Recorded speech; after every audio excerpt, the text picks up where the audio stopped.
उल्हासनगरमध्ये 13 एप्रिल रोजी सायंकाळी सुमारे 8 वाजल्यापासून अचानक वीज पुरवठा खंडित झाल्यामुळे डॉक्टर बाबासाहेब आंबेडकर जयंतीनिमित्त आयोजित करण्यात आलेल्या मिरवणुकीवर गंभीर परिणाम झाला। दरवर्षी मोठ्या उत्साहामध्ये साजरी होणारी ही मिरवणूक यावर्षी मात्र अंधारातच पार पाडावी लागत आहे। वीज नसल्यामुळे डीजे लाइटिंग आणि इतर आवश्यक व्यवस्था पूर्णपणे ठप्प झाल्या। यामुळे नागरिकांमध्ये तीव्र नाराजी पसरली असून प्रशासनाच्या निष्काळजीपणावर प्रश्नचिन्ह उपस्थित केले जात आहेत। विशेष म्हणजे वीज पुरवठा खंडित झाल्यानंतर नागरिकांनी वीज वितरण कंपनीशी संपर्क साधण्याचा प्रयत्न केला असता कॉल उचलला जात नसल्याची तक्रारही समोर आली आहे। त्यामुळे नागरिकांचा संताप अधिकच वाढला आहे। काही नागरिकांनी असा सवाल उपस्थित केला आहे की एवढ्या महत्त्वाच्या दिवशी वीज पुरवठा खंडित होणे हा केवळ योगायोग आहे की यामागे काही कारण आहे। हा प्रकार पाषाणभेद भेदभाव दर्शवतो का, असा प्रश्न अनेकांच्या मनात निर्माण झाला आहे। स्थानिक प्रशासन आणि वीज वितरण कंपनीकडून अद्याप या घटनेबाबत स्पष्ट स्पष्टीकरण देण्यात आलेले नाही।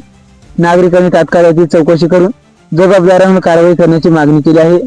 दरम्यान या प्रकरणामुळे सामाजिक वातावरण ढवळून निघण्याची शक्यता असून प्रशासनाने याकडे गांभीर्याने लक्ष देण्याची गरज असल्याचे मत स्थानिकांकडून व्यक्त करण्यात येत आहे।